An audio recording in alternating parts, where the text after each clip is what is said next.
Le sable crissait sous ses bottes, comme si la ville elle-même était faite de poussière et de souvenirs. Jacob Macaulay arriva à Willow Creek en fin de journée. Le soleil déclinait vers l'horizon, projetant de longues ombres sur les façades des maisons en bois.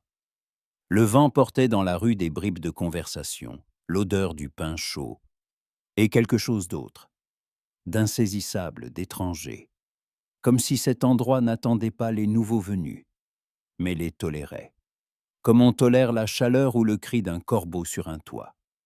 Son cheval était fatigué, lui aussi, mais pas au point d'oublier la raison de sa venue. Il était là pour une rumeur, ni un article de journal, ni une lettre, ni un mot du shérif.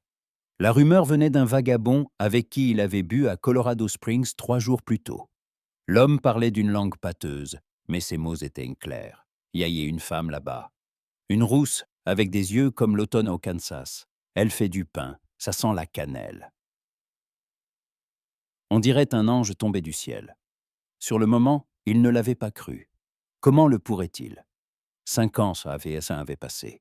5 ans depuis le jour où Ruth avait disparu sur la route de la ville voisine. Ni corps, ni lettre, ni trace. Seulement une charrette vide avec une roue arrachée au bord du canyon et des empreintes de sabots qui ne menaient nulle part. Tout le monde la croyait morte. Tout le monde, sauf lui, et le voilà. Il attacha son cheval près du saloon. L'enseigne poussiéreuse grinça sur ses chaînes. Jacob jeta un regard aux passants. 2 hommes jouaient aux dames près du salon du barbier. Une fillette courait avec un seau d'eau. Quelqu'un cria « Fermez les portes, la poussière rentre !» Une soirée ordinaire dans une petite ville perdue. Il descendit de selle et étira lentement ses épaules. Grand, près de 2 mètres, robuste comme un vieux chêne, avec un visage que le soleil et le vent avaient poli au fil des ans. La mâchoire carrée, le nez cassé autrefois et mal ressoudé. Sous son chapeau, des cheveux sombres grisonnants aux tempes. Et des yeux, le genre d'yeux de ceux qui ont trop vu, gris, froids, mais au fond, noyés de chagrin. Il portait un manteau usé et poussiéreux, un revolver à la hanche, un vieux Colt qu'il n'avait pas sorti depuis qu'il avait laissé son passé derrière lui. Après son mariage, il avait enterré son arme sous une pierre près de la grange. Mais ensuite, il avait dû la déterrer. Les gens lui donnaient plusieurs noms, tireur, taiseux, tête de mule. Mais ceux qui le connaissaient mieux savaient une chose. Jacob Macaulay était un homme qui n'abandonnait jamais. Jamais. Même quand le dernier espoir s'était envolé. Il le sentait déjà. Quelque chose n'allait pas. Ou au contraire, tout était trop parfait. Il passa devant l'épicerie, devant la boulangerie, et s'arrêta. Sur le porche de la boulangerie, elle était là. Une simple robe claire, les cheveux relevés en chignon. Dans ses mains, un panier de pain. Elle disait quelque chose à un garçon d'environ 7 ans, en ajustant le col de sa chemise. Puis elle se mit à rire. Sa voix, comme la cloche de l'église où il s'était été marié. Aussi chaude, aussi claire, sans une ombre de douleur, sans mémoire.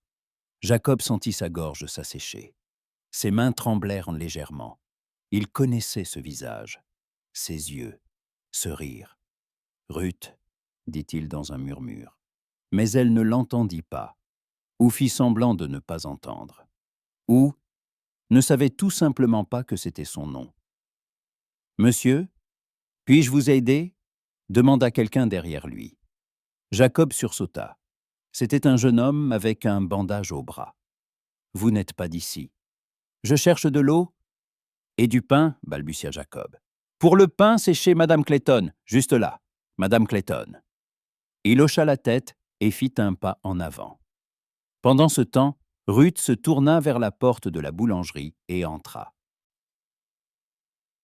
La lumière du soleil glissa sur ses épaules, sur les plis de sa robe, sur ses cheveux, comme si la sienne elle-même disait « Regarde, c'est elle, mais elle n'est pas pour toi. » Il entra à sa suite.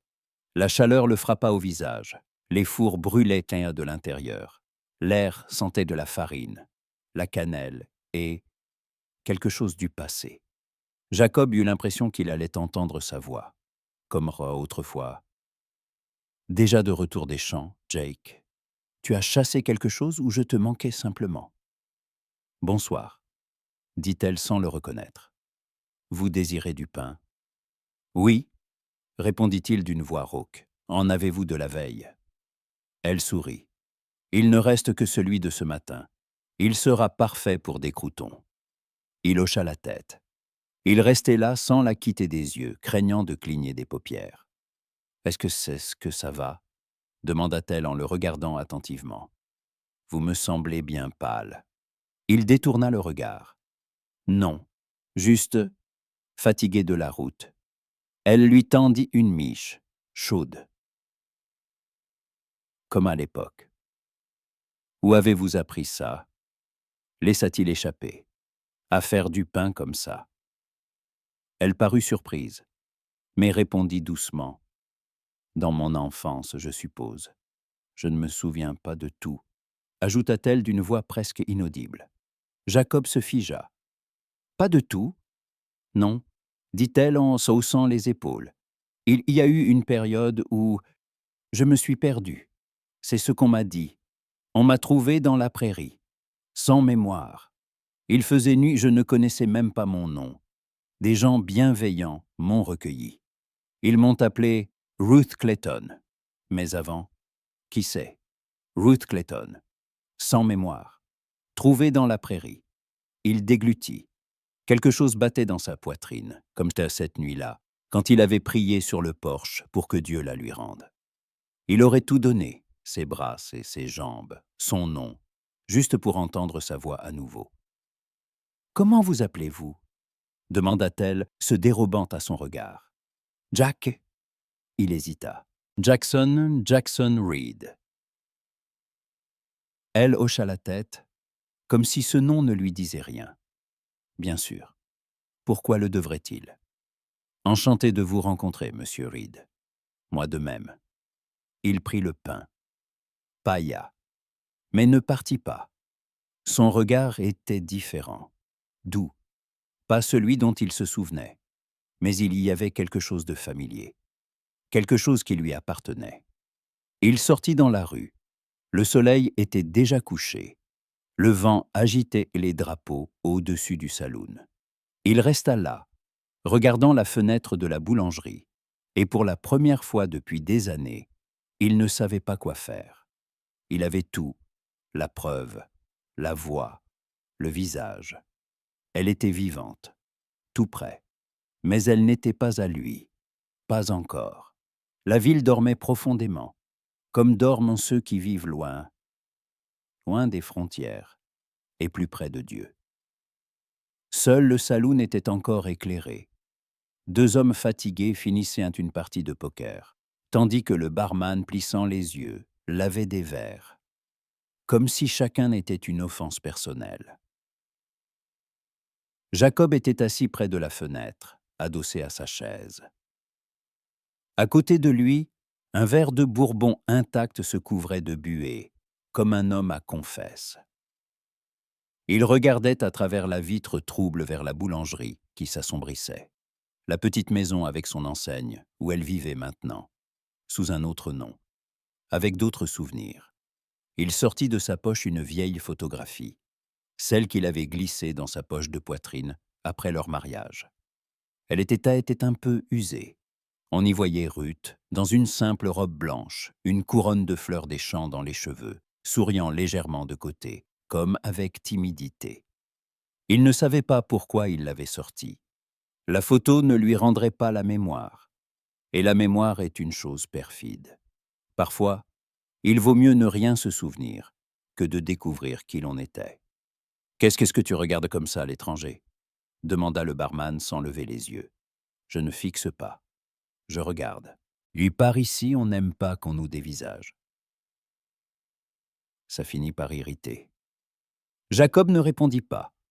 Il ne se disputait que lorsque c'était nécessaire. Et ce n'était pas le moment. Il rangea la photo, jeta une pièce sur le comptoir et se leva. Il sortit dans la rue sombre. Le vent chassait la poussière entre les maisons, et quelque part dans l'obscurité, une vieille enseigne cliqueta. Il faisait frais. Il savait qu'il ne pourrait pas dormir, parce qu'elle était à 2 rues de là, vivante, mais une étrangère. Le lendemain matin, Jacob s'engagea chez un éleveur de bétail local sous le nom de Jackson Reed. Le travail ne demandait pas de conversation. Il menait le bétail, réparait les clôtures, transportait des sacs de grains. Les hommes l'acceptèrent en silence, comme on accepte quiconque sait tenir une pelle et ne se mêle pas des affaires des autres. Il choisit une petite dépendance à la périphérie de la ville, loin du bruit, plus près des terres sauvages. À l'intérieur, une couchette, une table, un vieux poêle. Et la solitude à laquelle il était habitué depuis longtemps. Chaque matin, il passait devant la boulangerie. Parfois, il entrait pour demander du pain ou une tarte. Parfois, il se contentait d'un signe de tête. Ruth. Non, Madame Clayton. Répondait avec une politesse réservée. Ni plus, ni moins. Il observait. Non pas comme un harceleur ou un espion, mais comme un homme qui essaie de comprendre où se trouve la vérité, et qui, elle, était maintenant, celle qu'il avait autrefois appelée sa femme. Ruth menait une vie simple. Le matin, elle cuisait le pain, l'après-midi, elle le vendait, et le soir, elle fermait ses volets et allumait une lampe. Elle avait été recueillie par la vieille veuve May, la propriétaire de la boulangerie. Une femme au caractère sec mais au cœur bon. Les rumeurs disaient qu'on avait trouvé Ruth 6 ans plus tôt dans la prairie, pieds nus, battue, muette. Elle ne se souvenait de rien, sauf qu'elle s'appelait Ruth. C'est May qui lui avait donné son nom de famille. Le docteur avait dit « L'amnésie est une chose délicate. La mémoire peut revenir, ou pas. » Elle ne cherchait pas de réponse, ou peut-être en avait-elle peur. Un jour, alors que la chaleur pesait sur la ville comme un couvercle de plomb, Jacob vit Ruth se disputer avec un jeune homme du coin. Il lui faisait la cour de toute évidence, avec une maladresse touchante. Il lui apportait du bois, lavait le sol, et lui avait même tressé une couronne de lavande séchée. Il avait un nom honnête, Lee Harris, fils du forgeron, les mains couvertes de cicatrices, mais le regard franc. « Je ne demande pas grand-chose, Ruth, » disait-il d'une voix basse mais insistante. « Je veux juste savoir à quoi m'en tenir. » Elle tenait un plateau de tartes et ne levait pas les yeux. « Lee, je ne sais pas. Je ne ressens pas ce que je devrais ressentir. C'est peut-être de ma faute. Peut-être que je ne sais tout simplement pas aimer. Pas maintenant. Tu as seulement peur. Et si c'était le cas ?» dit-elle en levant les yeux. La peur n'est-elle pas une raison suffisante pour s'arrêter? Lee soupira et s'éloigna, jetant un regard vers l'endroit où, dans l'ombre d'un bâtiment, se tenait Jacob, serrant la poignée de sa sacoche de sel. Plus tard, à la boutique, Ruth s'approcha de lui. « Mien. Monsieur Reed ?» Il leva les yeux. « Oui. » « Voulez-vous goûter la tarte aux pommes? Elle est particulièrement réussie aujourd'hui. » Il la regarda en silence. Puis il dit « Les pommes me rappellent le Kansas. » Elle sourit. « Vous venez de là-bas ?» Il hocha la tête. « J'y ai vécu, dans une ferme, au pied de collines où le maïs poussait plus haut que les épaules. L'hiver, le vent chassait la neige, et au printemps, ça sentait le foin frais et le fumier. Vous n'y êtes jamais allé ? » Elle haussa les épaules. « Peut-être. Ou peut-être pas. J'ai rêvé d'une colline, jaune, avec de l'herbe jusqu'à la taille, et quelqu'un était à côté de moi. Un homme. Pas un visage, une silhouette. » Jacob serra les dents. Et que disait-il ? Elle regarda au loin. Qu'il attendrait, qu'il ne me laisserait pas partir, même si j'oubliais. Ils se turent. La tarte resta sur le comptoir. « Voulez-vous un thé ?» demanda-t-elle presque dans un murmure. Il hocha la tête. Elle posa 2 tasses, s'assit en face de lui. « Excusez-moi, dit-elle soudain, c'est sans doute un étrange. Mais avec vous, je me sens apaisée. Pas comme avec Lee, pas comme avec les autres. » « Peut-être que vous me connaissiez déjà, » répondit doucement Jacob, avant de devenir Ruth Clayton. Elle leva les yeux. Quelque chose traversa son regard. Un éclair, bref, comme une lueur de mémoire, un écho. Je ne sais pas qui j'étais, ni ce que j'étais pour quelqu'un. Parfois, je me dis qu'il vaut mieux ne pas savoir. Et d'autres fois, elle s'interrompit. D'autres fois, j'ai envie de hurler face à ce vide. Il voulait dire « Tu étais à moi. Tu étais ma femme, mon air, ma terre. Je t'ai cherché pendant des années. Je savais que tu n'étais pas morte. » Je le sentais. Mais il dit « Je comprends. » Elle hocha la tête. Et il comprit. Ce n'était pas la fin. C'était le début. Un début silencieux, lent, mais réel. Cette nuit-là, il était assis sur le porche de sa dépendance. Ses doigts s'effleuraient que le bord d'un vieux morceau de tissu, un bout de son foulard, resté dans un coffre. Un long chemin l'attendait. Il ne pouvait pas lui rendre la mémoire. Mais il pouvait redevenir celui dont elle était tombée amoureuse. Même si ce devait être un autre homme, même si ce chemin ne menait pas à l'ancienne route, mais à une nouvelle. Cette année-là, l'été à Willow Creek fut particulièrement sec. La poussière flottait sur les rues comme si l'air lui-même avait oublié l'odeur de la pluie. Les planches de bois des porches craquaient sous les pieds, et les chiens se réfugiaient à l'ombre, tels de vieux hommes fatigués des conversations des autres. À partir de la mi-juillet, l'agitation gagna la ville. D'abord, une charrette de grains disparut chez les Judson, puis quelqu'un coupa la clôture d'un pâturage, et la moitié des vaches s'enfuirent vers le canyon. Personne ne savait qui était le coupable, mais tout le monde soupçonnait que Corey Hart, un ancien mineur devenu transporteur de rhum, jouait à nouveau au hache-maître de la ville. Le shérif Manner était un homme honnête, mais fatigué. Il manquait d'hommes. Et de plus en plus souvent, il adressait un signe de tête silencieux à Jacob lorsqu'il le voyait avec une selle à la main ou un marteau près de l'écurie. Comme pour dire « Si quelque chose arrive, tu sais où est-ce le fusil ?» Mais Jacob ne tirait plus, pour l'instant. Il restait dans l'ombre. Il gagnait sa vie honnêtement, ne se mêlait pas des querelles des autres. Tout ce dont il avait besoin, c'était d'être près d'elle, près de Ruth. Leur rapprochement était lent, prudent. Il ne la pressait pas, ne lui rappelait rien, n'insistait pas. Il était simplement là, proche. Il aidait May à réparer la clôture. Il livrait la farine. Parfois, il apportait du bois. Et une fois tous les 2 ou 3 jours, il s'asseyait avec elle pour une tasse de thé. Il écoutait. Elle lui parlait de ses rêves. Parfois, je me réveille en ayant froid, comme si je fuyais quelqu'un. Ou au contraire, comme si je cherchais. Dans ses rêves, il y avait des voix. Une voix d'homme. Chaude, un peu rauque. Elle l'appelait. Que dit-elle? Ruth, tu es à la maison, tout va bien. Mais quand j'ouvre les yeux, il n'y a personne. Il la regardait dans les yeux, profond comme l'eau du soir où se reflète le ciel. Et il voulait dire, c'était moi. Mais il se taisait. Un soir, au crépuscule, il remarqua un étranger. L'homme était grand, le visage lisse, vêtu d'un gilet noir sur une chemise sans manches. Autour de ses yeux, de fines rides, comme celles de quelqu'un qui rit souvent, mais il n'y avait pas de rire dans son regard, seulement du froid. Il descendit d'une carriole et se dirigea lentement vers le saloon, balayant la rue d'un regard perçant. Personne ne le connaissait, mais Jacob sentit que cet homme n'était pas de ceux qui arrivent à par hasard.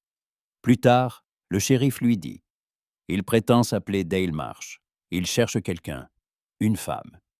Pas sa femme, il dit, un bien qui s'est égaré. » Et à cet instant, quelque chose se brisa dans la poitrine de Jacob. Le lendemain matin, Jacob trouva un mot dans sa sacoche de sel. L'écriture était féminine, irrégulière. Vous aviez raison. Je me suis souvenu, un peu, hier. Une voix, un nom. Ils sonnent différemment. Pas Ruth. C'est comme un mot vibrant que j'avais peur de prononcer. Pouvons-nous parler? Tard ce soir, à la boutique. Il le relut 3 fois. Il le savait, elle commençait à se souvenir. La nuit était calme. La lune était suspendue au-dessus des toits comme une vieille lampe. Il entra dans la boutique par la porte de derrière, comme elle le l'avait demandé. Elle se tenait près de la fenêtre, enveloppée dans un châle léger. « J'ai trouvé un bout de papier sous mon lit, dit-elle. Jauni, vieux. L'écriture est et la mienne aussi. Il y est écrit « Macaulay ». Je n'oublierai jamais. Je ne sais pas ce que ça veut dire. Mais elle le regarda. Avec vous, j'ai l'impression d'être au seuil de quelque chose, de terrifiant, mais de réel.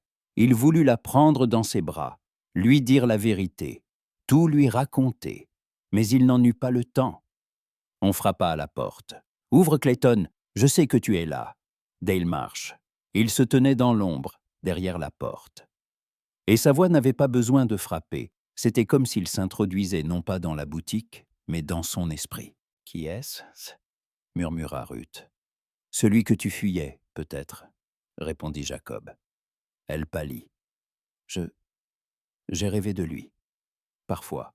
Je ne me souviens pas de son visage, seulement d'une sensation de froid et de saleté.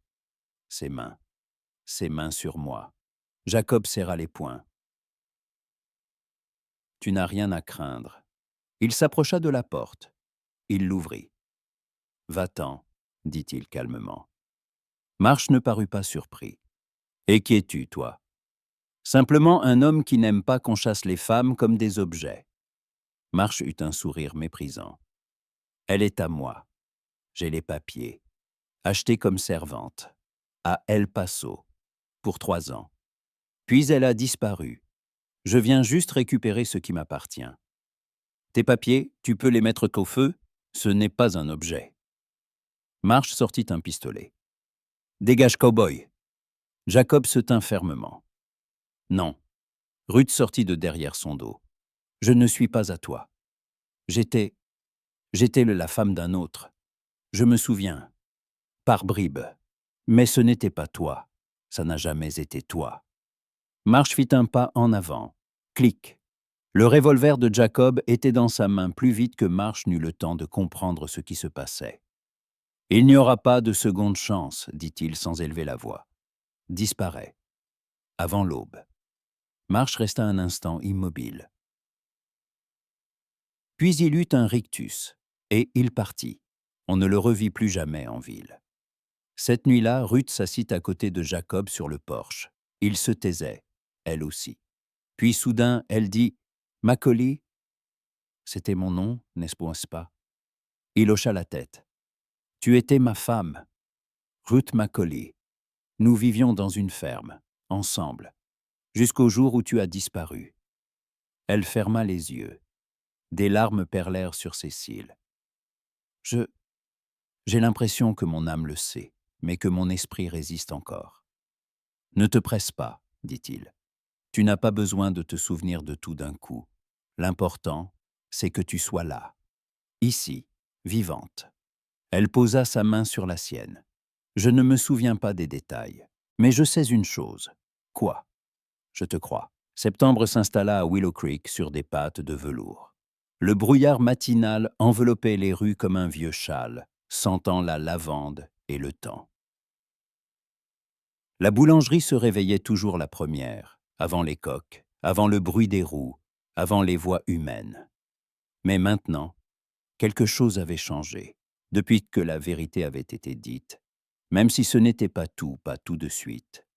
Un espace s'était créé entre Ruth et Jacob, un espace où l'on ne pouvait mentir, ni à soi-même, ni à l'autre. Ils n'appelaient pas cela de l'amour, mais dans le silence entre leurs mots, dans la façon dont il lui tenait la porte, dont elle lui versait le thé, quelque chose vivait, quelque chose d'ancien, ou de nouveau, ou d'oublié, et ce, quelque chose, ne pouvait être touché, seulement ressenti. Un soir, alors que le ciel s'était consumé jusqu'au bleu et que les étoiles brillaient d'un éclat particulier, Ruth, en rangeant le débarras derrière le four, trouva une boîte, vieille, en bois, avec une serrure rouillée qui céda facilement. À l'intérieur, des chutes de tissu, des herbes séchées et une enveloppe. Jaunie, usée, les plis marqués comme si elle avait été portée dans une poche pendant des années. Dessus, écrit d'une main qui était manifestement la sienne. « Si j'oublie, rappelle-le-moi. Si je me perds, trouve-moi. Si j'ai peur, dis-moi que je suis à toi. R. » Elle s'assit à même le sol. La lumière de la lampe vacillait. Ses doigts tremblaient. Une lettre sans destinataire. Mais elle savait à qui elle était destinée. À elle-même. Celle qu'elle était avant, ou pour devenir celle qu'elle serait à nouveau. Le lendemain matin, elle retrouva Jacob près de la grange, derrière la boulangerie. Il avait apporté la farine, comme d'habitude. Mais aujourd'hui, il n'entra pas tout de suite. Elle s'approcha. Dans ses mains, la même enveloppe. « C'est à toi ?» demanda-t-elle. Il regarda les lignes. Il déglutit. « C'est toi qui l'as écrite. La nuit où tu as décidé de partir, tu avais peur qu'on te suive. Tu sentais que quelque chose n'allait pas. Nous nous sommes disputés. Je voulais que tu restes. Tu as dit, si jamais je disparais, n'abandonne pas. » Elle ferma les yeux. Je le vois, vaguement. Je me souviens d'avoir écrit. Je me souviens de ma main qui tremblait. Je me souviens de l'odeur de la pluie derrière la fenêtre et de ta veste sur la chaise. Il hocha la tête. Tu étais têtue et courageuse, même quand tu ne savais pas d'où viendrait tout le danger. Et toi, moi, comment étais-tu? Il y eut un sourire triste, sévère, renfermé, obstiné. Mais bon, si on le méritait. Elle le regarda comme si elle le redécouvrait. Et je t'aimais? Il ne répondit pas. Il se contenta de la regarder. Même maintenant, ajouta-t-elle doucement, je ressens quelque chose. Entre le souvenir et le rêve. Comme si mon corps se souvenait de ce que mon esprit n'a pas encore rattrapé. Plus tard, ils étaient assis dans l'arrière-cour près d'une table improvisée. Il lui raconta comment il avait vécu après sa disparition, comment il avait vendu une partie de la terre, comment il avait cherché, comment il avait prié, comment il avait suivi des pistes vides à travers les États, comment il avait repris les armes alors qu'il avait juré de ne plus jamais le faire. « Tu étais prête à tuer ?» demanda-t-elle. « Pour toi ?» Il la regarda droit dans les yeux. Oui, elle hocha la tête, lentement, sans peur. Et maintenant, il ne répondit pas tout de suite. Et maintenant, je suis prête à attendre, jusqu'à ce que tu choisisses toi-même. Elle détourna le regard. Ses doigts trituraient le bord de son châle. Lee m'a demandé ma main. Jacob ne bougea pas. Et qu'as-tu répondu? Rien pour l'instant. C'est un homme bien, dit-il d'une voix sourde. Oui, mais ce n'est pas moi. Elle ne répondit pas. Le soir même, alors que le soleil se cachait derrière l'horizon, des murmures parcoururent la ville. Des cavaliers à l'horizon. 4. En poncho poussiéreux, sans insigne, sans salutation. Le shérif Manner se tendit. Les gens commencèrent à verrouiller leurs volets plus tôt. Quelqu'un cacha son or sous le plancher. Jacob sentit immédiatement que ce n'était pas de simples voyageurs.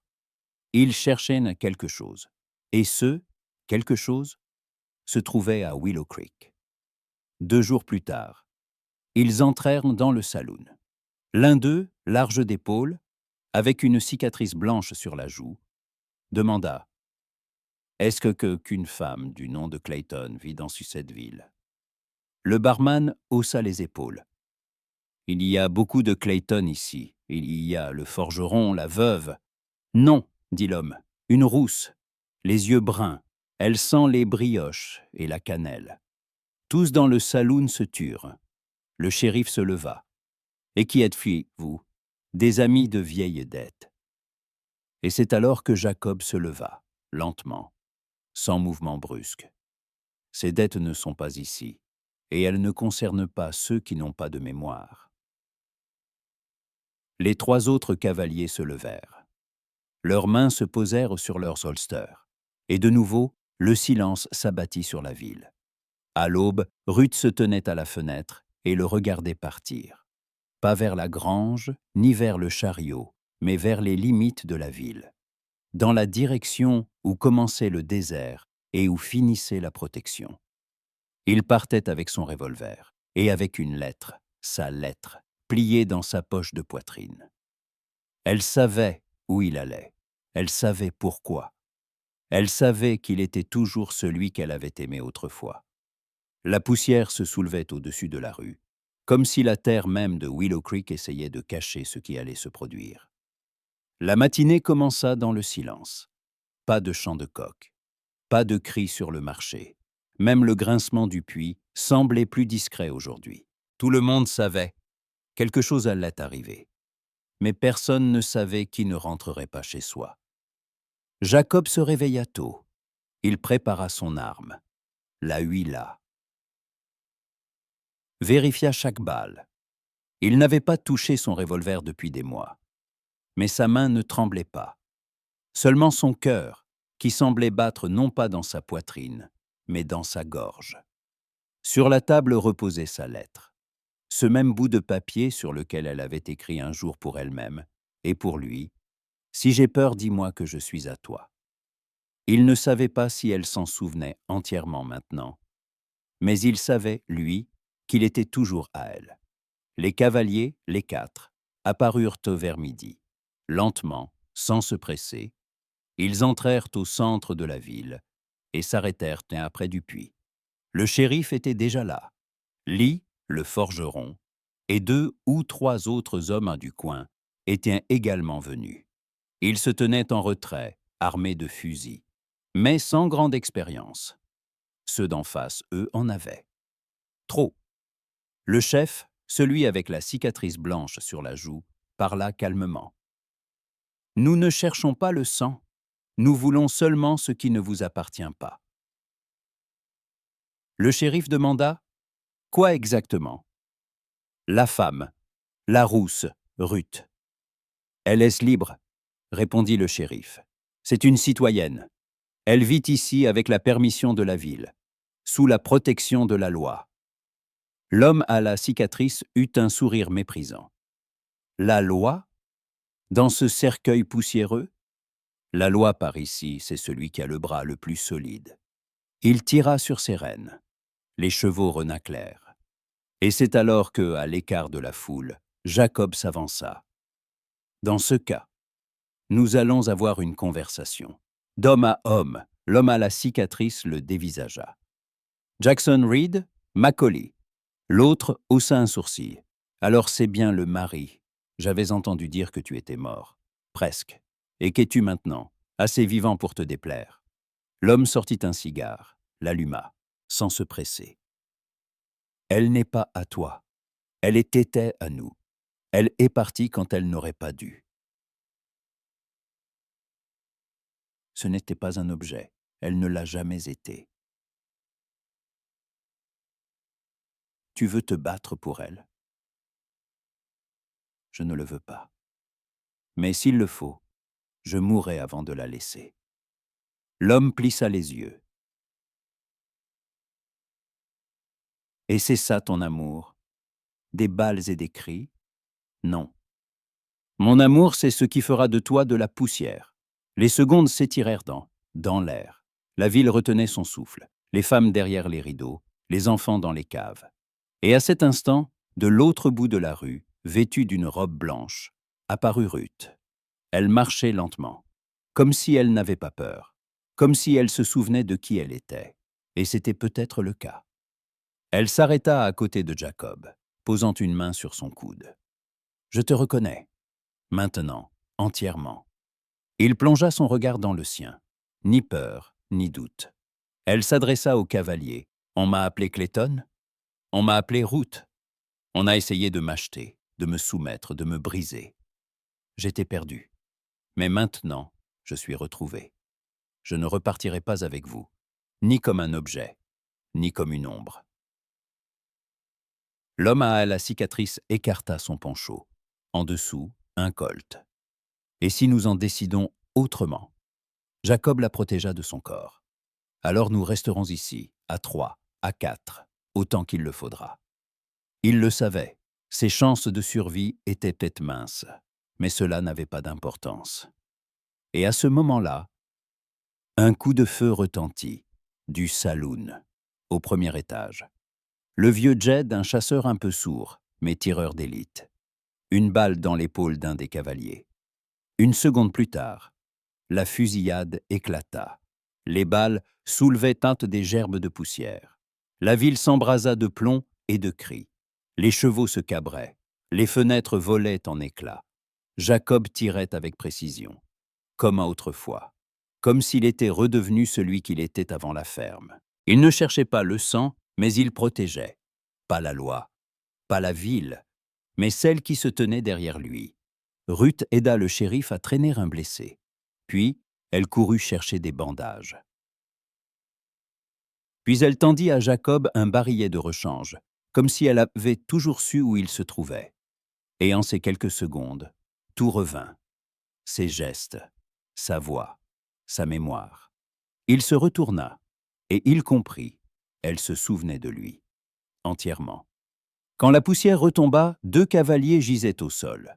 L'un s'était enfui. L'homme à la cicatrice était vivant, mais blessé et ligoté. Le shérif s'avança. Les gens se tenaient cela, silencieux. La ville était intacte. Et un seul homme était assis sur les marches de la boulangerie, couvert de poussière et de sang, tenant la main d'une femme qui était redevenue son épouse. « Tu es revenu, » murmura-t-il incrédule.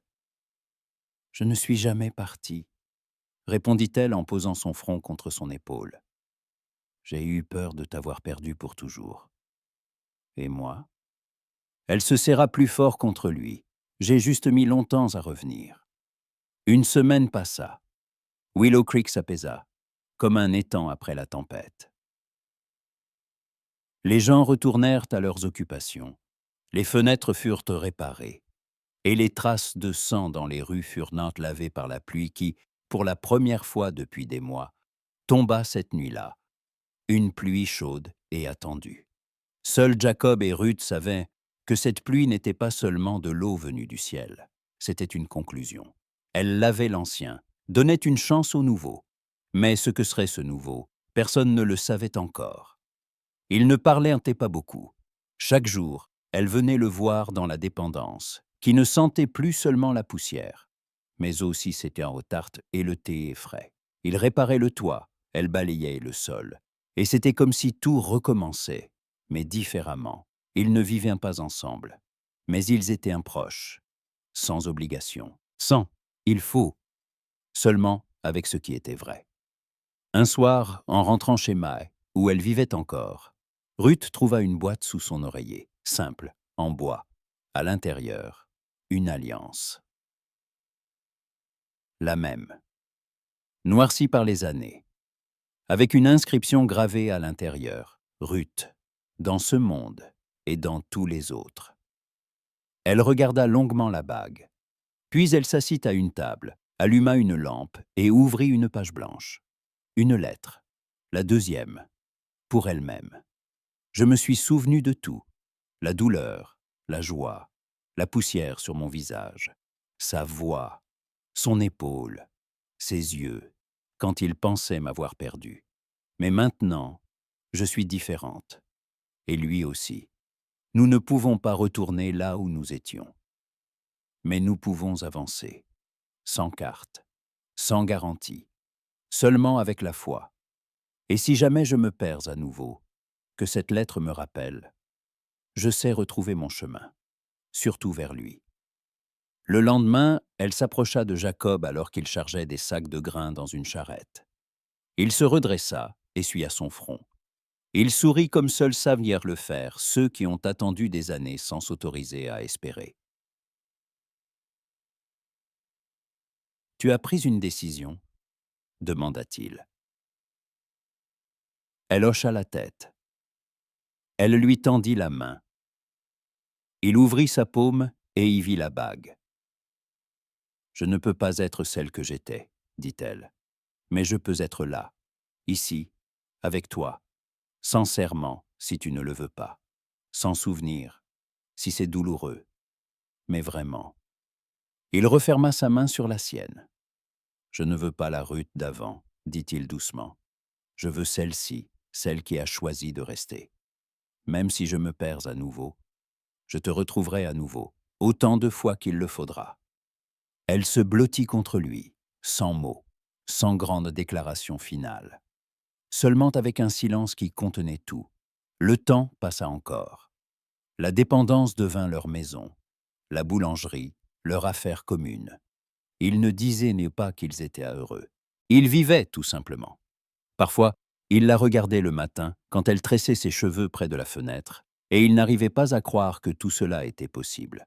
Elle se réveillait encore parfois à cause de ses rêves. Mais maintenant, il était là. Et chaque nuit, elle le savait. Si jamais tout disparaissait à nouveau, elle se souviendrait de lui à sa voix, à sa main, à ses yeux. Dernière scène, le soir, quand le soleil fut passé derrière les collines. Ils sortirent sur le porche. Il tenait une tasse de café, elle, un foulard, qu'elle avait cousu elle-même. Le vent chassait une légère poussière sur la prairie. Tout était calme. « Tu veux partir quelque part ?» demanda-t-il soudain. « Où ça ?»« Où tu voudras. Juste prendre la route et partir. »« Sans carte ?» Elle regarda au loin. « Peut-être, mais seulement avec toi. Sans carte, mais avec un cœur qui se souvient. » Il sourit. « Alors, en route. »